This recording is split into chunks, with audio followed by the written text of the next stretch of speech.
ये कहानी उन सबसे डरावने और विचित्र लोगों में से एक के बारे में है जिसके बारे में मैंने कभी सुना है।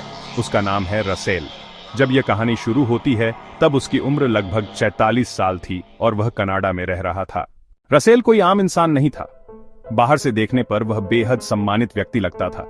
वह कनाडाई वायुसेना कैनेडियन एयरफोर्स में एक बड़ा अफसर था, एक कर्नल।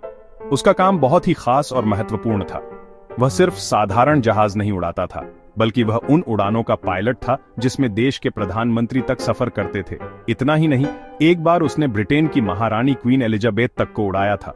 सोचिए, एक ऐसा आदमी जिस पर देश भरोसा करता है, जिसे दुनिया सम्मान देती है, असल में अंदर से कितना अंधेरा और विकृत था। रसेल की जिंदगी बाहर से देखो तो एक सफल और अनुशासित फौजी अफसर की लगती थी, लेकिन अंदर ही अंदर वह एक बीमार जुनून से ग्रस्त था। उसे औरतों के इस्तेमाल किए हुए कपड़ों, खासकर अंडरगारमेंट्स, अंडरवियर, ब्रा, लिंजरी के लिए एक अजीब तरह का आकर्षण था। यह कोई सामान्य शौक या फेटिश नहीं था, बल्कि धीरे धीरे यह उसे अपराध और हिंसा की तरफ खींच ले गया। कहानी शुरू होती है साल 2007 से। एक दिन रसेल अपने ही पड़ोसी के घर चुपके से घुस गया जब वहां कोई नहीं था। घर में घुसते ही वह सीधे उनकी बेटी के कमरे में पहुंचा। वहां जाकर उसने उसकी अलमारी खंगाली और उसके कई अंडरवियर चोरी कर लिए। लेकिन सिर्फ चोरी करने से उसका काम पूरा नहीं हुआ। वह घंटों वहीं कमरे में रुका रहा। उसने उन अंडरगारमेंट्स को पहनकर खुद की तस्वीरें खींची, आईने में खड़ा होकर मॉडलिंग की और कई घिनौने काम किए जिनका जिक्र करना तक असहज कर देने वाला है। उस रात के बाद जैसे उसे एक नया नशा लग गया। उसे लगा कि यही वह काम है जो उसे रोमांच देता है, और उसने तय कर लिया कि अब वह बार बार ऐसा करेगा। धीरे धीरे वह अपने आसपास रहने वाली महिलाओं के घरों पर नजर रखने लगा। वह चुनता था कि कौन सी महिला उसे आकर्षक लग रही है और फिर प्लान बनाता कि कब उनके घर में घुसना है। जब भी कोई महिला अपने घर से बाहर जाती, वह मौके का फायदा उठाकर अंदर घुस जाता, उनके कपड़ों की अलमारियां खंगालता, उनके कपड़े पहनकर घंटों तस्वीरें खींचता और फिर ढेर सारे अंडरगारमेंट्स चुरा ले जाता।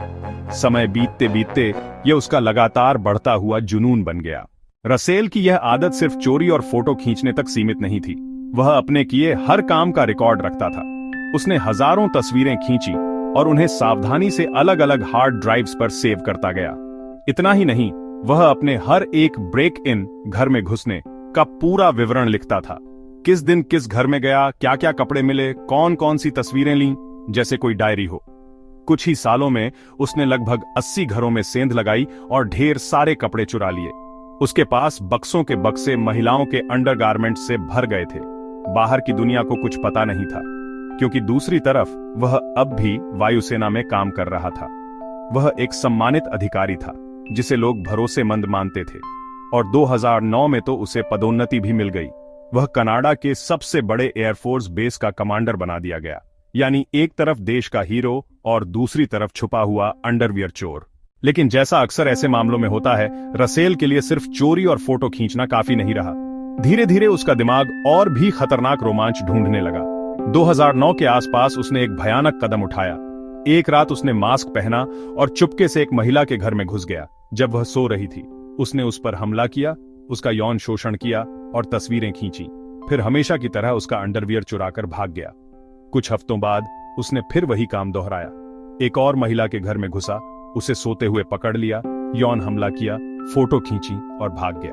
अब वह सिर्फ चोर नहीं रहा, बल्कि एक यौन अपराधी बन चुका था। इसी बीच ड्यूटी के दौरान उसकी मुलाकात एक महिला से हुई। वह महिला उसी एयरफोर्स बेस पर फ्लाइट अटेंडेंट थी।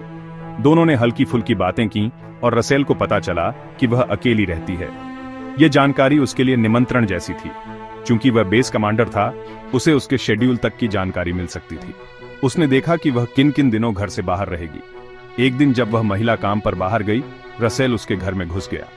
उसने उसके कपड़े चुराए, पहनकर फोटो खींची और फिर ढेर सारे अंडरगारमेंट्स लेकर निकल गया। जब फ्लाइट अटेंडेंट घर लौटी तो उसे तुरंत शक हुआ कि कोई उसके कमरे की अलमारी में घुसा था। लेकिन उसने सोचा कि शायद यह उसका एक्स बॉयफ्रेंड रहा होगा। उसे जरा भी अंदाजा नहीं था कि असली अपराधी उसका अपना सीनियर ऑफिसर था। कुछ ही दिनों बाद रसेल फिर लौटा। इस बार वह तब गुस्सा जब वह घर पर ही थी। उसने खिड़की से बेसमेंट में प्रवेश किया और वहीं फर्नेस के पीछे छिपकर बैठ गया। महिला अपनी बिल्ली को खोजते हुए बेसमेंट में आई। बिल्ली बार बार फर्नेस की ओर घूर रही थी, और जैसे ही वह पास पहुंची, उसने अचानक देखा कि वहां एक नकाबपोश आदमी छिपा है, रसेल। रसेल ने तुरंत उस पर टॉर्च से हमला किया, उसे बेहोश किया, यौन शोषण किया और अंततः उसकी हत्या कर दी। सबसे भयानक बात, उसने इस पूरे कृत्य को वीडियो पर रिकॉर्ड किया। कुछ महीनों बाद रसेल ने एक और महिला को अपना शिकार बनाया। उसने उसे घर में एक्सरसाइज करते देखा था। रात में वह उसके घर घुसा, उस पर हमला किया, यौन शोषण किया और फिर उसकी हत्या कर दी। यह सब करने के बाद वह अगले ही दिन ऐसे ऑफिस पहुंचा जैसे कुछ हुआ ही ना हो। वह अपने सहकर्मियों से मुस्कुराकर मिलता और शाम को अपनी पत्नी के साथ समय बिताता।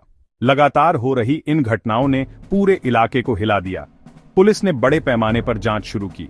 दूसरी महिला की हत्या के बाद पुलिस को अपराध स्थल के पास खेत में कुछ टायर के निशान मिले। जांच में यह सामने आया कि यह निशान किसी खास गाड़ी के टायर से मेल खाते हैं। इसके बाद पुलिस ने हाईवे पर एक रोड ब्लॉक लगाया। वे हर गाड़ी रोककर उसके टायर चेक कर रहे थे। संयोग देखिए, उसी रास्ते से रसेल अपनी कार लेकर आ रहा था। पुलिस ने जब उसकी कार रोकी तो एक अफसर ने देखा कि उसके टायर बिल्कुल वही हैं जो अपराध स्थल से मिले थे। हालांकि उस वक्त उन्होंने उसे जाने दिया, लेकिन अगले 3 दिन तक उस पर नजर रखी गई। आखिरकार पुलिस ने उसे पूछताछ के लिए बुलाया।